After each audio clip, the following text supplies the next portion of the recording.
Good day, and welcome to another edition of the Military and Foreign Affairs Network. I am your host, the voice of reason. So, I wanted to have a conversation in this video about the ongoing tenuous relationship between Joe Biden and Vladimir Putin. Recently, Joe Biden has called Vladimir Putin a killer, and Vladimir Putin responded basically that it takes one to know one. And this relationship is going to become further strained as the summertime starts to approach inside of eastern Ukraine. And during the spring and summer, military operations tend to pick up in the eastern Ukraine on both sides. The forces in the Donbass, the separatist forces located in these areas, tend to pick up their operational tempo, and we are receiving ongoing reports that the Ukrainians, the armed forces of the Ukraine, appear to be preparing for some sort of operation, whether it's an offensive operation or just further defensive operations. Will remain to be seen. Additionally, there are reports coming in of further troop concentrations by the armed forces of the Russian Federation, specifically air mobile and airborne units, have been brought in to reinforce the Crimean Peninsula. How long these forces will stay there will remain to be seen. It looks like they're operating under an auspice of a military training exercise. Now, please understand that the Russian armed forces, one of their methodologies for starting offensive operation is under the guise of military training or planned military training operations or SNAP military training operations. We've seen a much higher, significant level of Russian training operations taking place all across Russia for the most part, both in terms of SNAP preparations and planned operations as well. So, what happens next as this relationship becomes more and more strained? Well, you can guarantee that Vladimir Putin will retaliate if he believes there has been some offense to Russia, and it doesn't always take place in terms of a direct military type of operation. You got to understand Vladimir Putin is former KGB, and these operations sometimes occur under the table, so to speak, and you unless you're a part of the intelligence community, that's how you will only know that said operation would take place. But if you look closer at the Ukraine, there is perpetual talk about the Ukraine joining NATO, and that is a really bad idea.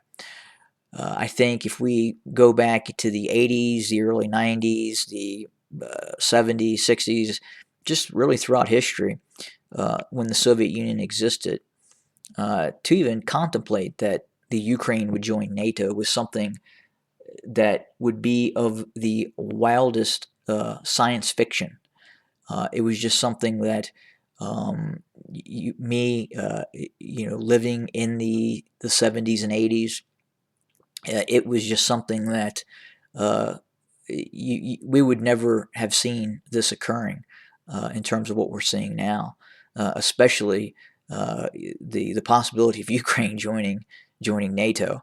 And I would assume that if you are a Russian and you are either in the Russian armed forces, or Russian leadership, or just a Russian ordinary citizen, the idea that the Ukraine would be joining the North Atlantic Treaty Organization, a organization that was designed to prevent Soviet aggression into Western Europe, is becoming something much different now, because the North Atlantic Treaty Organization is now has expanded into Eastern Europe. It has expanded into the original Soviet republics, such as Estonia, Latvia, Lithuania, and then, of course, I think the Ukraine would be the straw that breaks the camel's back.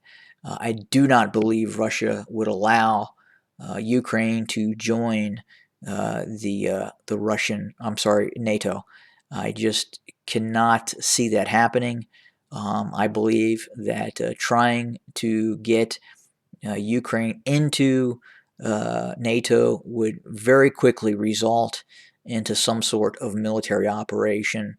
I could definitely see it from the Russian perspective of these encroaching military bases and this encroaching NATO.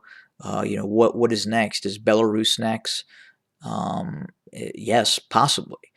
And I think from the Russian perspective, they from a strategic viewpoint and trying to put myself as a Russian planner, as a Russian policy thinker, as a Russian analyst, as a Russian military personnel, it would be an egregious error to allow Ukraine or even Belarus to join the North Atlantic Treaty Organization. So I think Joe Biden needs to tread incredibly carefully here, and the risk of a serious miscalculation could occur that could result in something that the world does not want to see occur. I think right now the status quo is the best option. Right now, you have a free and independent Ukraine. Obviously, there were some territory changes that took place. We could debate those territory changes that took place, especially in the Crimea.